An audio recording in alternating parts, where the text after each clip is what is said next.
Hi, I'm Dr. J. Franklin Shults, and I want to talk to police officers and those who love them and have to live with them about the so-called police personality.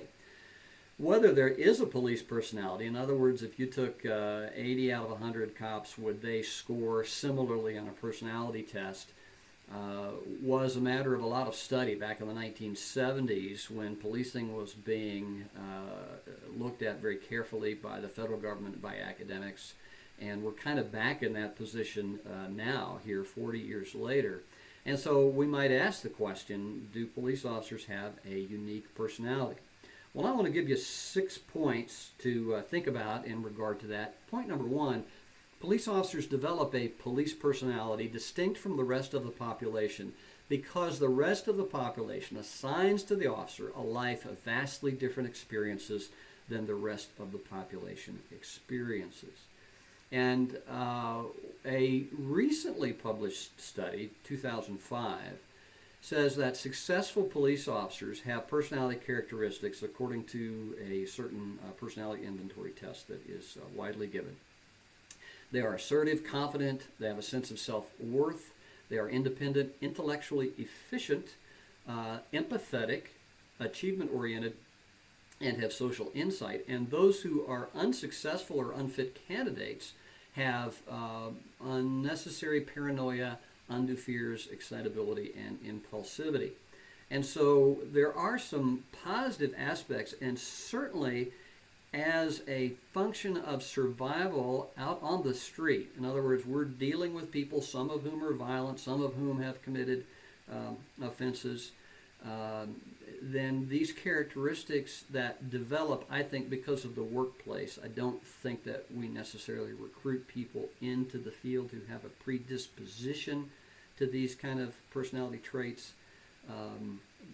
So that's the academic question. Are we screening people in? Are we screening people out?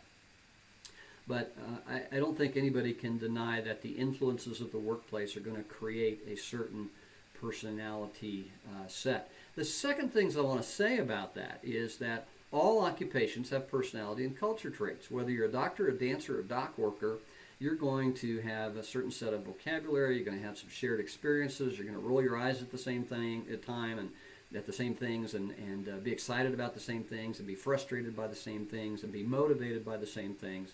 And again, it's all on a continuum. So you're going to have some people on one end that fit none of those, and some at the other end that fit none of those. But we're talking about the curve, the bell curve, 70-80% of folks. And I would tell you, just as an aside, in high school I was not involved in athletics. I was debate and student council geek. I was a people pleaser. I was a conciliator. I was a counselor. And so everybody was surprised when I went into police work. But over time, I developed some of these things: the cynicism, the suspicion, the assertiveness, the action orientation, the pragmatic,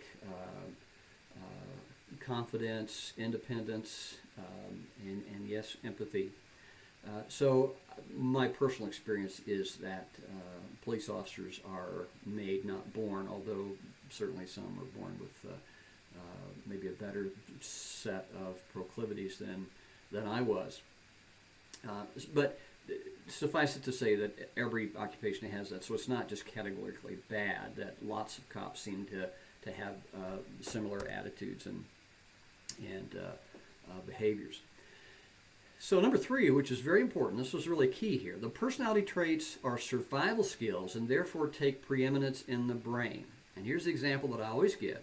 If somebody is given an assignment to clean 1,000 old high school gym lockers, and in the 700th locker they find a rattlesnake, that's a different experience and outlook than if you give somebody the assignment to clean out 1,000 old high school lockers and you say, you know what, I'm pretty confident there's a rattlesnake in at least one of these. So you're going to approach that differently. Those of us who have been a police officer for any length of time, and I'm talking statistically, according to one FBI study and another study that I did, police officers with any given 2-year time frame have about an 80% probability of making the decision about whether or not to use deadly force. Now, of course, the vast majority of us find a way not to pull that trigger, not to use deadly force, but almost all of us on a fairly regular basis are going to be called upon to make that decision. We're lied to on a regular basis, and I don't say that because of my personality defect. I say that because of my experience of 40 years working with people and training police officers and being out on the street. So these are survival skills, and we know that of the what I categorize the brain in about three parts: the lizard brain, which is your basic survival brain. And then your linking brain, which is where your memories and emotions are stored, and then the logic brain, which uses all of that information to make rational decisions. The fact is that most of us, most of the day in policing, in order to survive, rely a lot on the less than conscious awareness level of that lizard brain saying, watch out, here's a cue, here's a clue, here's some suspicious activity. We're looking for it like a predator looking for prey, because we know that there are predators out there that society has given us the responsibility to find and to take off the streets. And so it is the police personality is an outgrowth of a set of survival skills. Survival skills, because that's the primary responsibility of the human brain, is to just survive, and that's in that lizard brain area. It's right actually up in the center middle of the brain, protected up in there. I keep pointing back here, but it's the primitive part of the brain. That part of the brain has the authority, has been given by nature the authority to take over and cause us to react in certain ways. And so because that's a survival orientation and a survival skill, that's going to be preeminent. And so we might want to be nice to people, and I've certainly had this experience. You want to be nice to people, but then they start exhibiting these threatening behaviors, and a threat can be to the corpus, to the body. It can be to the territory that we're required to protect. It can be to our sense of identity. It can be to our ego. And if you'll look at the ego aggression video that I have on the site, you'll have a little bit more information about that. But so it's our logic frontal brain that tries to make sense of all of this, and we want to be nice to people, and we want to be polite to people, but we also have to have this protective posture, and those things are going to carry over. So my fourth point is, since these traits are survival focused, they cannot just be switched off. Now everybody, myself included, suggests that you don't bring your work home, right? Don't bring your work home. And people have different little ceremonies they do. They might touch the mailbox before they go in, or the stop and take a breath, or say a prayer, or touch their badge, or take their jacket off. Whatever ceremony it is that helps you distance yourself so that you don't bring Officer Shults into the home. You become Dad Shults and Husband Shults and Son Shults. But here's the reality. If you expect that the person that was out in the patrol car for 8 hours a day is not going to be reflected in the person that sits down to dinner with you, that's not a realistic perspective. And so we can't expect our police officer loved ones to turn that switch. We want them to dial it back so that they can be in the normal relationship mode as much as possible. But to say, don't bring that attitude into my house, is like saying, don't bring your left arm into this house, because it's part of who the police officer is. So my fifth point, officers should not be forced to abandon these established patterns. However, within that statement, I'm going to say, nor should the officer be allowed to use them as an excuse for being a terrible person. If you're a jerk, it's a jerk. You're a jerk because you're a jerk, not because the job made you a jerk, okay? Now, you may have had some real deal, honest-to-goodness, traumatic, emotionally crushing experiences out there, but those can be managed. If you can't manage them on your own, and who can over a span of 20 years based on the terrible stuff that we see, then you need to get some help, whether it's a peer person or a professional person. You need to get some help adjusting so that you can regulate this survival brain that's pumping through and causing all kinds of dysfunction and personality problems that interfere with your life, your health, your work, your family, and finances, and sometimes even get you into trouble. For example, I have such a tough life. That's why I can't go home to my wife. I have to go to the dispatcher's apartment, or I have to stop off to get a couple of drinks to chill out, or I'd rather be with my police buddies than my civilian buddies. And listen, I get that. I understand that. But if you are engaged in anything that is harmful to your body, your mind, your spirit, and your relationships, then something has to change. Don't use your job as a crutch. Oh, that's why I drink. That's why I have moral lapses. That's why whatever, using it as an excuse. I'll repeat this again. If you're a jerk, it's because you're a jerk. It's not because the job made you a jerk, all right?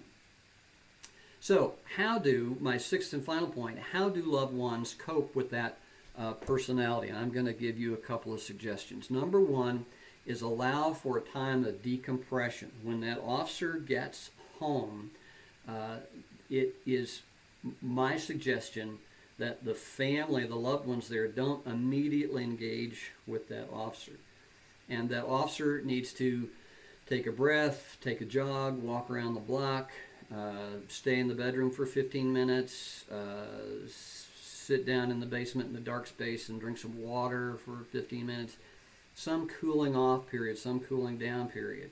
Because it's not just an attitude. That's an attitude that is the product of body chemistry and brain chemistry and neurological connections that are still firing from the stimulations of the day, real and imagined. And your body needs to be able to calm down. Otherwise, it's going to continue to respond in a fight, flight, or freeze kind of way. So it's really important to give some downtime. And if you say, well, I need to tell you about my day. I need to tell you, the kids were a mess, or this bill didn't need to be paid, or you'll never guess what the neighbor did, or I had this problem at work. And the balance is, when we come home from work as a police officer, we don't want to minimize all the stuff that our family has gone through that they need to share and they need to process. But you just need a little bit of a break. So if you give me 15 minutes, then I'll give you a lot more of the me that you like as the night goes on or the day goes on. Secondly, be really honest in those family and friends relationships. I suggest that you change the oil in your car before the engine freezes up. I suggest that you check the tire pressure before you have a flat. And make sure that the tread's good before the winter comes. And in the same way, I suggest that you have a time when you can sit down with people that you love and have a hand-holding kumbaya moment where you, as calmly as possible, talk about the status of the relationship. I love you. I want to make things better. Is there anything that you would like from me? Is there anything that you need from me? And be honest and transparent. This is so very difficult. I've been married 36 years and I suck at it. But the alternative to that is waiting for frustrations and pressures to build, and so that there's an argument, or that everything gets compressed in such a way that it never comes up until you just decide, I'm going to check out, whether it's a divorce or mentally checking out, not being engaged. So be intentional about being aware of what the job can do to relationships and the other person's need. We all need to be affirmed. We all need to be told that we are loved and valued and not taken advantage of. So do that in a very intentional, deliberate way. Now, be careful to make that an intentional moment. Don't roll that into your date night. Oh, we're going to go out and then we can talk about these things.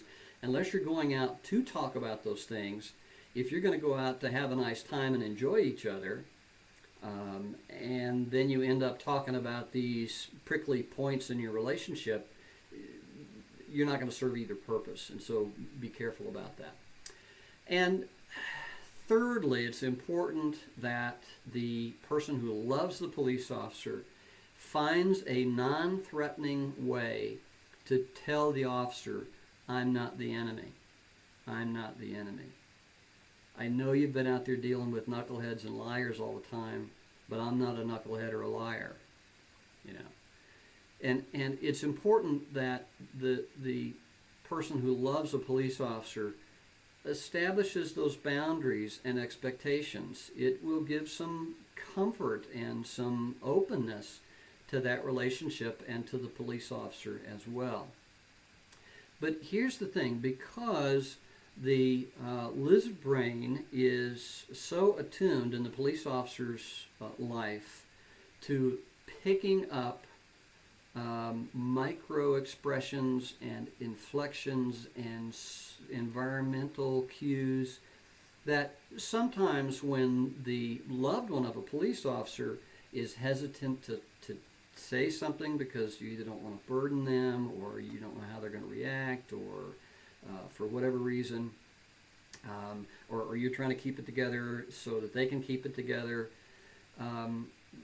the officer will sense that hesitancy, whether it's on a conscious or less than conscious level, and interpret it the way that the lizard brain always interprets it. Danger, threat, what's going on here? Is it a threat to my person, to my ego, to my identity, to my territory? And so that's going to cause that police officer to have the brain science, the neurological reaction of fight, flight, or freeze to some small degree or another. And so just be aware that you're dealing with essentially a somewhat injured person. Every police officer has some brain damage, and by that I mean that the police officer's brain has constructed itself in such a way that it is going to survive and thrive in a hostile environment. And so that is going to be brought into a peaceful environment, and the officer is going to be looking for signs of hostility. And they may be very, very tiny signs that you or your officer is not completely fully aware of. And so for you as the person who loves a police officer, whether you're the child of a police officer, the partner of a police officer, a friend of a police officer, just be aware of that. And I'm not saying that you walk on eggshells, because you shouldn't have to do that. But be able to say in a way that establishes loving boundaries, look, I feel at the moment that I'm not being trusted, or that there's a distance between us. Can you help me understand whether that's true, or if there's something that we can do together to communicate best? And again, this is not an easy task. When you first start doing that, it's going to feel perhaps uncomfortable, may not have a great outcome, but it's really something that needs to happen. And for you, police officer, remember, regardless of the toughness of the job, and listen, I'm here for you. If you're having some of those traumatic stress reactions, that is normal for people who do what you do, okay? I'm sympathetic to that. I'd be glad to help you in any way that I can, encourage you to get some help. But the bottom line is, you don't have the right to be a jerk to people that love you. And so I hope that as you and those who love you and want to have a good, healthy relationship with you, as you listen to some of these thoughts about the police personality that you have been given and that you have to deal with, that in all of that, you can be a better person.